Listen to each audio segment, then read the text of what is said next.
Coba sekali lagi selamat sore Bapak Ibu Saudara yang dikasih Tuhan.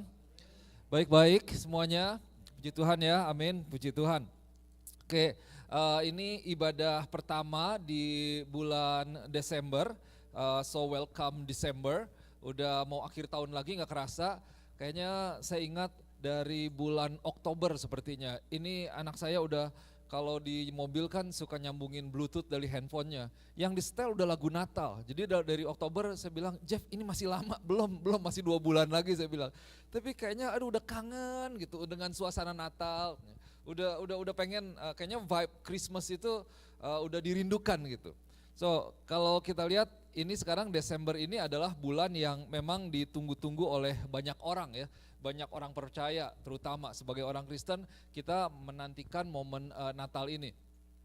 Kalau musim musim gugur, fall itu kan, ya bagus ya dengan segala keindahannya, dengan warna-warnanya dan lain sebagainya. Kalau spring ya oke lah, mulai bertumbuh, tapi spring itu kan cepat sekali gitu. Kalau summer orang nunggu-nunggu kenapa? Karena biasanya pengen liburan gitu, pengen jalan-jalan kemana. Tapi seperti kalau dibilang ada lagu yang bilang kan bahwa ini Christmas itu kan the most wonderful time. It's the most wonderful time of the year katanya gitu ya. Kayaknya udah musim yang bagus. Apalagi kita puji Tuhan di Amerika kita punya kesempatan untuk menikmati yang namanya salju. Well, pertama-tama ya menikmati ya. Berikutnya enggak juga, apalagi yang punya rumah kayaknya repot juga yang punya mobil gitu. Tapi saudara itu kan satu hal yang bagus gitu. So basically kalau kita lihat memang Desember Christmas ini satu momen yang spesial gitu, satu momen yang khusus. Terlebih buat setiap kita orang percaya, setiap kita yang percaya kepada Tuhan kita Yesus Kristus. Nah kalau buat anak-anak mereka senang, kenapa? Karena ya menantikan ini kapan dapat hadiah ini atau minta hadiah ini, biasanya udah punya tuh listnya apa aja gitu. Belum lagi dengan dekorasi, dengan perayaan yang ada, itu mengingatkan kita waktu kecil, kayaknya kalau Natal itu seneng gitu. Cuma yang paling takut saya waktu itu suar tepit, nggak tahu di sini masih ada yang ingat nggak ya? Apa di sini nggak ada ya, tapi di Amerika nggak ada ya. Itu kayaknya di Belanda aja sama Indonesia mungkin. Suar tepit apa itu, dari kata apa itu, kalau ada yang bisa bantu nanti suar tepit gitu. Apa nggak tahu. Oke, anyway, so saudara minggu ini tuh hari Minggu pertama istilahnya yang dibilang dengan yang namanya Advent. So we are basically entering the season of Advent. What is Advent? Advent is a season of waiting. Jadi Advent itu adalah masa penantian gitu ya. Saya kasih judul khotbah saya hari ini yaitu Advent Waiting in Expectation. Jadi kita menunggu dengan sebuah pengharapan. Jadi kita bukan cuma menunggu aja gitu, menunggu tanpa kejelasan, tapi di dalam penantian kita mengharapkan sesuatu. Nah Advent itu pada waktu itu, Advent pertama kali itu adalah orang-orang menunggu kelahiran Yesus atau kedatangan Raja untuk menyelamatkan mereka. Dan untuk mati di kayu salib, Yesus mati di kayu salib supaya bisa ditebus dosa-dosanya dari setiap dosa yang ada. Nah itu Advent yang pertama kali. Saudara yang dikasih Tuhan, kalau kita lihat ini ada first Advent. Nanti saya sampaikan kita sekarang berada di dalam sebenarnya yang second Advent. Jadi waktu first Advent, masa penantian yang pertama, mereka menantikan kedatangan seorang juru selamat untuk menyelamatkan mereka dan menebus dosa mereka. Nah pada waktu itu kalau kita lihat itu sebenarnya sudah bertahun-tahun, berpuluh-puluh tahun, bahkan beratus-ratus tahun umat Tuhan itu menantikan the coming of the Messiah. Jadi the coming of the King yang sudah dijanjikan, yang sudah dinubuatkan di dalam kitab-kitab, di dalam firman untuk menyelamatkan setiap mereka. Saudara kalau lihat balik dari zaman perjanjian lama dan ada banyak sekali firman perkataan Tuhan yang dinyatakan kepada nabi-nabi Tuhan yang menyatakan bahwa nanti suatu saat nih akan ada yang namanya penyelamat, akan ada yang namanya Yesus, akan ada yang namanya seorang pribadi yang akan menginjak kaki ular, itu diibaratkan dengan menginjak iblis itu dikalahkan gitu ya. Nah saudara, itu adalah janji yang sudah dinyatakan pada waktu itu. Jadi saudara bayangkan bahwa pada waktu itu kayaknya lama sekali mereka menanti-nantikan. Bahkan beberapa dari mereka, banyak dari mereka nggak mengalami itu. Yang zaman Abraham, zaman Musa, ya zaman Daud semuanya, mereka tidak mengalami Yesus sendiri. Tapi nubuatan itu dinyatakan dari zaman mereka, bahwa suatu saat akan ada yang namanya juru selamat. Nah kalau kita lihat di dalam kitab Yesaya pasal yang ke-9 ayat yang ke-5 dan 6 di bahasa Indonesianya, di dalam bahasa Inggris, kitab bahasa Inggris itu ayatnya ayat 6 dan ke-7, firman Tuhan katakan seperti ini dinubuatkan oleh Nabi Yesaya. Sebab seorang anak telah lahir untuk kita, seorang putra telah diberikan untuk kita, lambang pemerintahan ada di atas bahunya dan namanya disebutkan orang, penasihat ajaib, Allah yang perkasa, Bapa yang kekal, Raja damai. Besar kuasanya dan damai sejahtera tidak akan berkesudahan di atas tahta Daud di dalam kerajaannya. Karena ia mendasarkan dan mengkokohkannya dengan keadilan dan kebenaran dari sekarang sampai selama-lamanya. Jadi pada waktu itu ini Yesus belum lahir nih. Cuma lewat Nabi Yesaya itu sudah dinubuatkan. Nanti akan ada sorak-sorai yang luar biasa. Kenapa? Karena for unto us a child is born. Nah, siapa yang akan lahir itu? Yaitu Tuhan yang kerajaannya, kebenarannya itu dari sekarang sampai selama-lamanya. From this time forth and forevermore. Nah itu sudah dinubuatkan ya, Yesus yang akan hadir untuk umat manusia. Jadi saudara, kita lihat dari zaman perjanjian lama sampai zaman perjanjian baru, sebenarnya kalau mau digambarkan ada lagu-lagu yang menggambarkan cerita ini. Dari yang saudara tahu O Come Emmanuel, lagu itu tahu? O come Emmanuel. Ya udah saya hafalnya sampai di situ aja tuh. Berikutnya apa? Nggak hafal kan? Jadi O come Emmanuel, so from O come Emmanuel itu dari Yesaya pasal yang ke-7 ayat ke-14.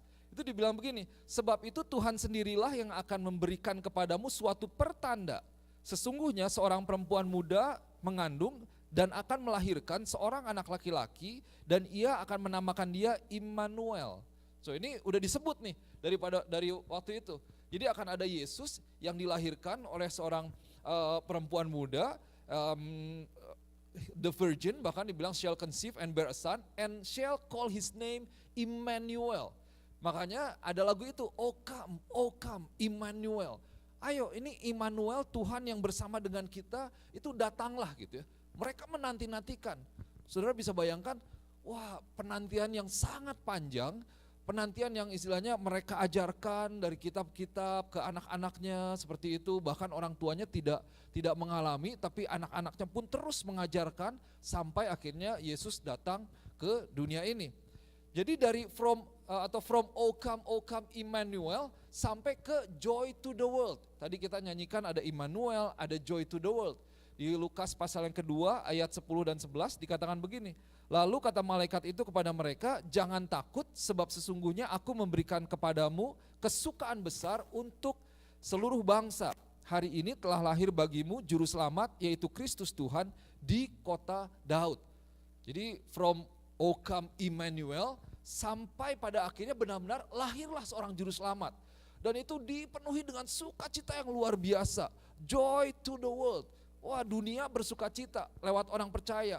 Kita waktu menerima Tuhan, kita memiliki sukacita yang luar biasa. Ya, bahkan kita pada saat ini, kalau pada waktu itu Advent yang pertama, mereka menantikan Yesus untuk datang untuk menyelamatkan mereka, untuk menebus dosa mereka.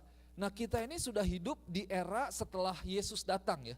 Bahkan kita tahu kan bahwa Yesus itu lahir ya kira-kira 2000 tahun yang lalu, sudah lama.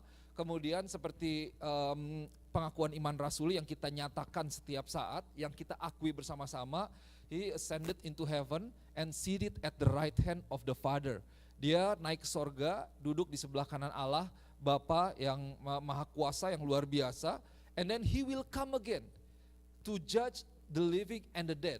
Kemudian Yesus akan datang untuk kedua kalinya untuk menghakimi semua orang. Jadi saat ini nih kita sebagai orang percaya, kita menantikan Yesus untuk datang kedua kali, di mana Yesus ini akan bertahta.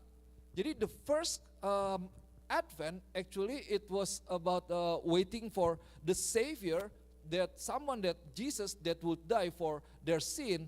But the second coming, it is waiting for Jesus to reign. Kita menunggu Yesus itu ketika dia datang, dia akan bertahta, dia akan memerintah, dan kita akan masuk ke dalam sebuah yang namanya kekekalan bersama-sama dengan Tuhan. Nah tapi sama sebenarnya, ada masa yang namanya masa penantian.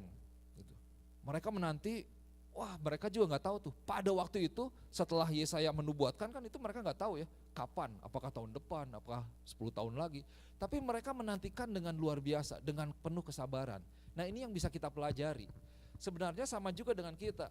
Saat ini kita dalam masa Advent yang panjang sebenarnya, setiap minggu, setiap tahun, bukan hanya Desember saja, bukan hanya tahun ini saja, kita masa Advent itu masa penantian. Menantikan satu hal dengan ekspektasi, dengan sebuah pengharapan.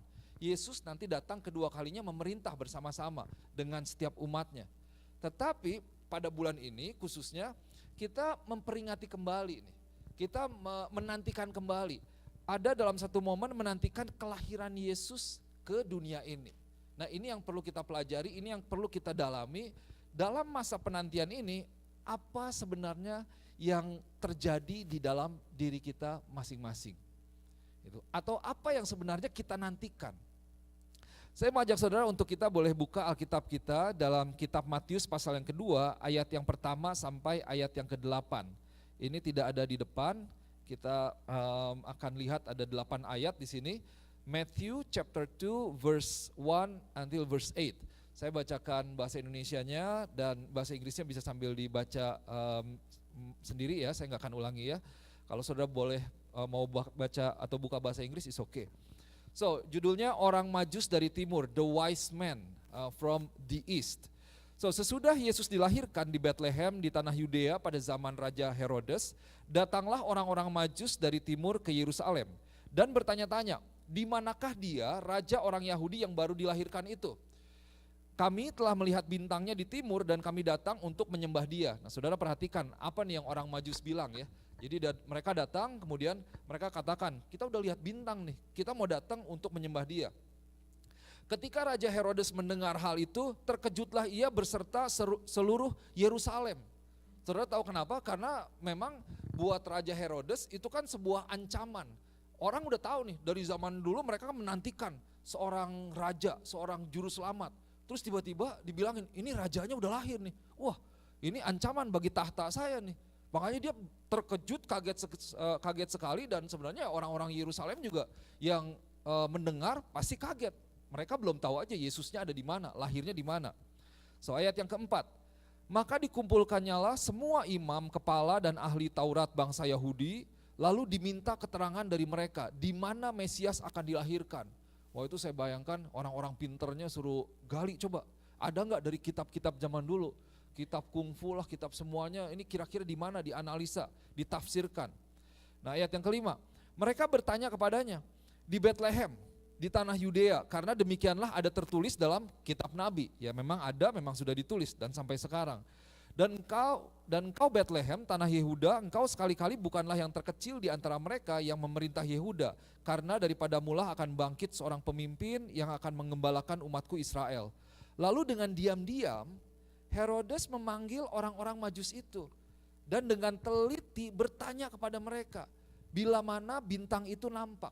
Jadi dia nanya nih, benar nih kamu ngelihat bintang, terus seperti apa, terus bagaimana gitu ya, bila mana, ini bahasa Indonesia yang kayaknya ingat gak dulu bila mana itu, ya seperti apa kira-kira. Oke. Nah kemudian ayat 8, kemudian ia menyuruh mereka ke Bethlehem, katanya, pergilah selidikilah dengan seksama hal-hal mengenai anak itu, dan segera sesudah kamu menemukan dia, kabarkanlah kepadaku supaya aku pun datang menyembah dia. Nah, saudara, saya mau tanya dari cerita ini, kalau saudara lihat tadi sebenarnya ada sebuah persamaan antara orang-orang Majus atau orang-orang bijaksana ini dengan Raja Herodes. Coba bisa dipikirkan dalam hati, kira-kira kalau saya tanya apa persamaannya, ya apa yang bisa kita lihat dari cerita Alkitab ini. Nah di situ kan ditulis, jadi pertama orang Majus ini mereka tahu ada kelahiran Yesus. Orang Majus ini bertanya, di mana nih Yesus di mana? Mereka bertanya, kenapa? karena kami mau datang untuk menyembah dia. Nah kemudian di ayat yang ke-8 juga dikatakan hal yang sama. Herodes juga bilang, dia panggil lagi orang-orang majusnya, benar kamu udah lihat, gimana sih bintangnya? Oke, di mana? Oke, kamu pergi sekarang, kalau kamu sudah ke sana, kasih tahu supaya aku juga bisa menyembah dia. Aku mau datang mau menyembah dia. Jadi dua kelompok orang ini, ya ada Herodes dan orang Majus, orang-orang bijaksana, mereka bertanya di mana Yesus. Kemudian mereka punya sebuah intention atau niat. Niatnya apa? Kami mau datang untuk menyembah dia. Aku mau datang menyembah dia. So basically they were waiting for the birth of Jesus Christ, but with different intention. Bisa dapat ya? Niatnya itu beda. Niatnya itu beda. Kita lihat beda. Karena kita tahu bahwa meskipun Herodes itu katakan bahwa aku mau datang untuk menyembah dia, itu bukan benar-benar untuk menyembah kan. Tapi Herodes mau membunuh Yesus tentunya gitu. Karena itu ya menjadi ancaman buat dia. So, orang-orang Majus ini mereka menantikan untuk berjumpa dengan Yesus untuk dapat menyembah dia. Herodes, dia menantikan perjumpaan dengan Yesus sebenarnya bukan untuk menyembah tetapi untuk membunuh Yesus. Nah, saudara yang dikasih Tuhan, saya terlalu percaya bahwa ya kita bisa lihat ada orang-orang yang memang berniat untuk kayaknya tanda kutip membunuh Yesus ya, hari-hari ini loh. Yesusnya kan udah di surga gitu. Tapi orang yang tidak suka dengan Yesus atau diterjemahkan kalau Yesus merepresentasikan dirinya kepada gerejanya, ada orang-orang yang anti Kristus yang mereka ingin membinasakan, membunuh bahkan orang-orang Tuhan, gereja Tuhan, orang-orang percaya gitu. Tetapi saya juga percaya bahwa kita semua tidak seperti itu ya. Kita bukan mau membunuh Yesus. Tetapi saudara yang kasih Tuhan, hal yang penting adalah sangat mungkin bahwa fokus kita itu ketika kita menantikan Natal, kita bisa dengan mudah teralihkan. Jadi bukan kepada Yesus itu sendiri, tetapi tanpa sadar kepada hal-hal yang lainnya. Nah ini kalau saya lihat memang Tuhan bicara, saya diingatkan lagi ya.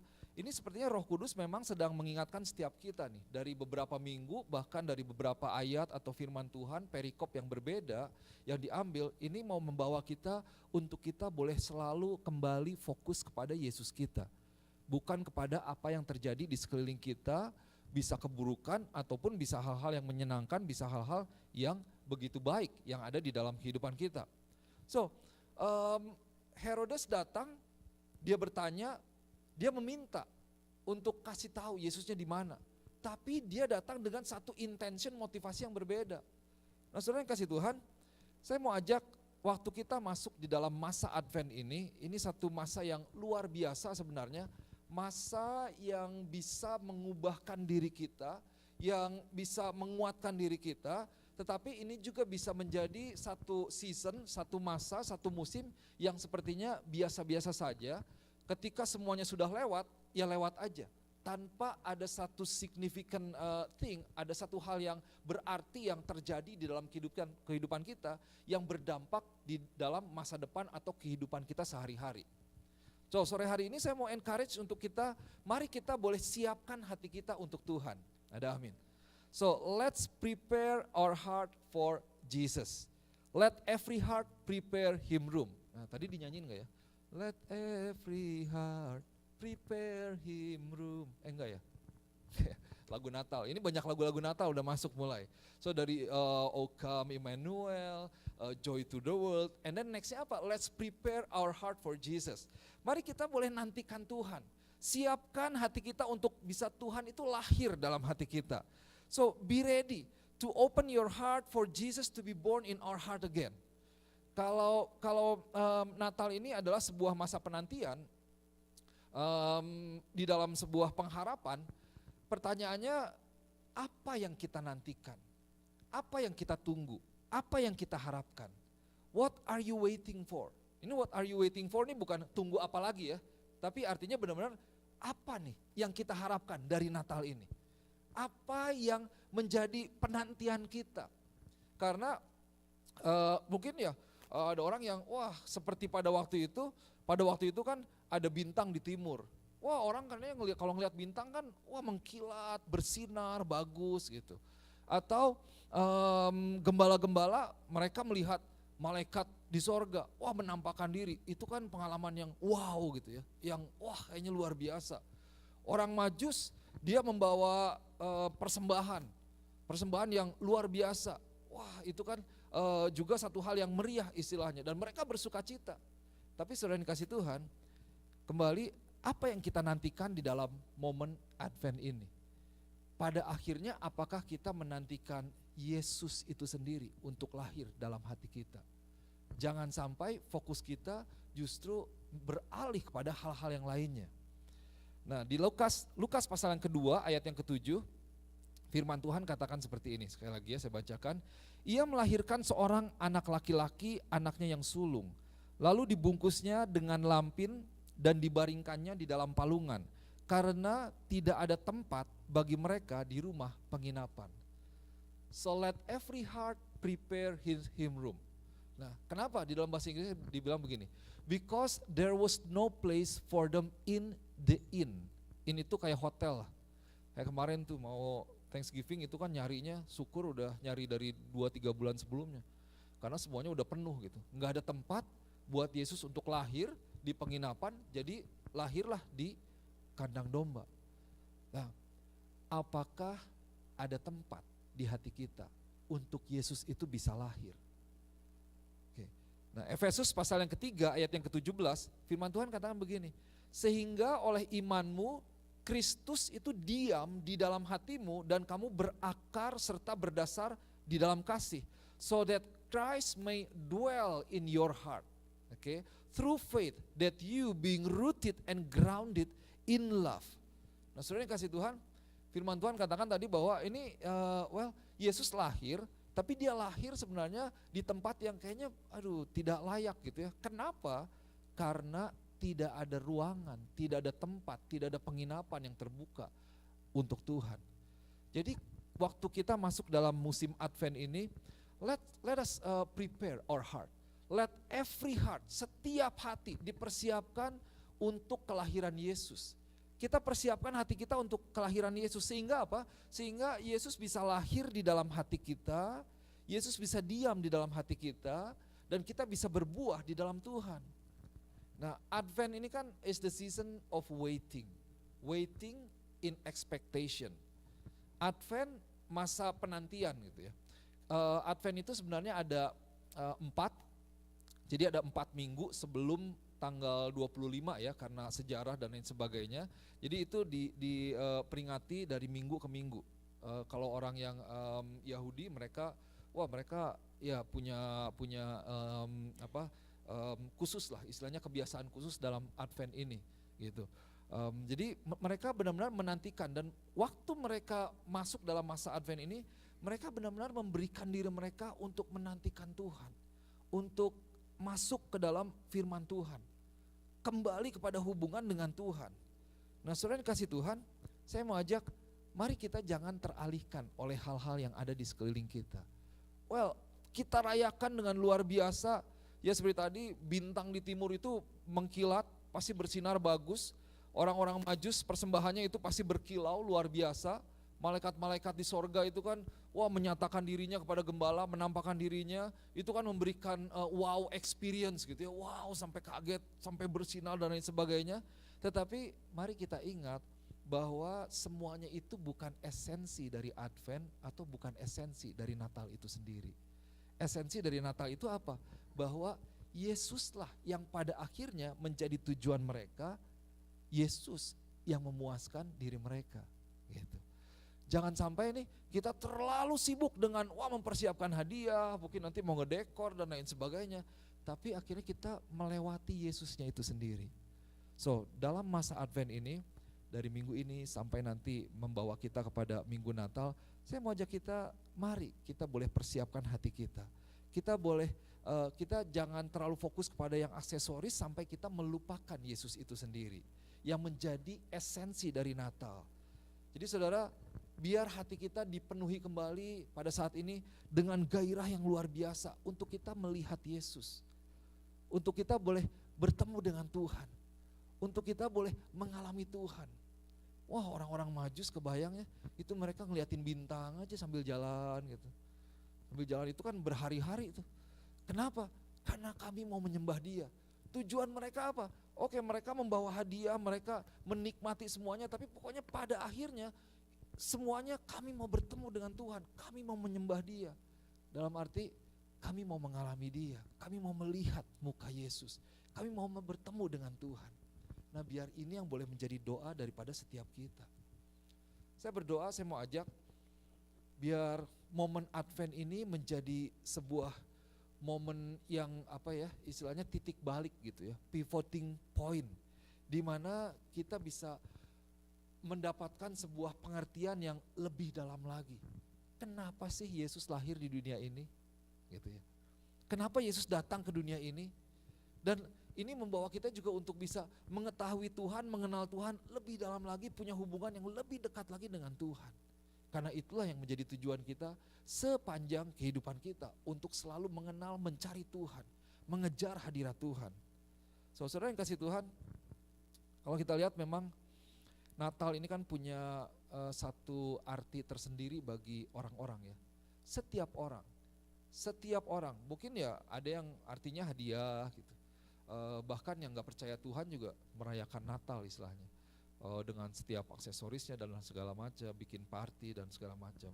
Tapi saya mau ajak, mari kita boleh merenungkan ya dalam masa Advent ini, masa penantian akan kelahiran Yesus. Saya mau tutup sore hari ini dengan satu hal yang sederhana. Saya memberikan pertanyaan ini kepada setiap kita. Yang pertama, apa sebenarnya yang menjadi arti kelahiran Yesus? Nah, ini kita dalami. Well, jawabannya sebenarnya sederhana. Kalau ditanya apa yang menjadi arti dari kelahiran Yesus? Apa yang menjadi arti dari kelahiran Yesus bagi dunia ini dan juga bagi diri kita secara pribadi? Well, kembali, tidak lepas dari perjalanan Yesus. Yesus datang ke dunia ini, lahir untuk mati di kayu salib untuk setiap kita, supaya bisa menikmati, memiliki kehidupan kekal, keselamatan di dalam Tuhan. Yesus datang untuk tujuan itu, menebus setiap dosa umat manusia. Yang kedua, kalau Yesus datang, Yesus mati, kemudian apa sebenarnya efek nyata, dampak nyata dari kelahiran Yesus bagi diri saya? Gitu. Yesus lahir nih, kita akan merayakannya kelahiran Yesus. Ya nanti akan dikotbahkan, nanti akan kita kembali gali firman Tuhan, kita akan mendengarkan firman Tuhan. Yesus datang, dia adalah Raja Damai, dia membawa pengharapan. Dia membawa kesukaan dalam diri kita, sukacita yang tidak bisa diberikan oleh dunia ini, tidak bisa digantikan oleh apapun juga, tidak bisa digantikan oleh apapun yang bisa kita ambil dengan usaha kita. Kedamaian, sukacita yang sejati yang daripada Tuhan. Itu sebenarnya arti dari kedatangan Yesus. Nah, pertanyaannya kan kembali, apakah kita lewat momen Natal ini kita bisa merasakan kedamaian yang sejati yang daripada Tuhan? Memasuki 2023 dengan segala hal yang kemungkinan bisa terjadi, apakah kita dikuasai oleh kuasa kelahiran, kebangkitan Yesus, atau kita tetap hidup di dalam ketakutan, di dalam ketidakpastian ini? Nah, yang ketiga, kalau tadi yang pertama, apa arti kelahiran Yesus? Yang kedua, apa efek atau dampak nyata dari kelahiran Yesus kepada diri kita pribadi? Apakah kita jadi masih takut atau jadi lebih berani? Apakah hati kita menjadi lebih lembut misalnya, atau semakin keras di hadapan Tuhan? Yang ketiga, apa sebenarnya dampak nyata dari kelahiran Yesus yang lahir untuk saya ini, yang bisa berdampak buat orang lain? Nah, kalau tadi dampaknya untuk kita. Kemudian dari Yesus lahir, oke, Tuhan mengucap syukur ya, Tuhan lahir ke dunia ini. Saya memiliki damai, saya boleh tenang Tuhan. Langit bumi boleh berlalu, situasi boleh berubah, tapi di dalam Tuhan saya percaya ada kekuatan, ada kesegaran, ada kedamaian. Saya tidak takut berjalan bersama dengan Tuhan. Tetapi kemudian apa yang bisa kita berikan dari hidup kita dengan kita memiliki Yesus kepada orang-orang yang ada di sekitar kita? Nah, saya mau ajak kita untuk renungkan seperti hal-hal ini. Kenapa? Bapak Ibu Saudara yang kasih Tuhan, karena memang Yesus datang bukan hanya untuk setiap kita, tapi Yesus datang untuk setiap orang. Mungkin kita bayangkan orang yang paling mengesalkan gitu, Yesus datang untuk mereka juga. Jadi biar pada momen ini kembali masa Advent, masa penantian, this is a season of waiting, let's wait with expectation. Apa yang saudara harapkan, apa yang saudara nantikan. Biar lewat semuanya, mari kita boleh nanti-nantikan Tuhan. Kita rindukan Tuhan. Maksudnya apa sih? Kayaknya kalau bahasa khotbah, bahasa kekristenan tuh kayaknya nantikan Tuhan, rindukan Tuhan. Benar-benar cari Tuhan bahwa Tuhan saya mau Tuhan. Saya mau mengalami Tuhan. Saya mau benar-benar berjalan bersama dengan Tuhan. Saya mau biar firman Tuhan itu bisa hidup, memberikan kekuatan yang nyata di dalam kehidupan saya gitu. Nah itu yang kita doakan bersama. Sehingga Yesus lahir itu menjadi sebuah pengalaman pribadi. Bukan hanya kesaksian orang lain, tetapi kesaksian dirimu sendiri bersama-sama dengan Tuhan. So, season of waiting, Advent, let's wait with expectation. Bahwa Tuhan kita itu, akan lahir, kita persiapkan hati kita untuk Tuhan. Amin. Mari kita berdoa. By the way, mereka belum selesai ya. Kita mau ambil perjamuan ya. Oke, saya mungkin rekamannya boleh diberhentikan untuk nanti di-upload ya. Sambil tunggu, I just wondering.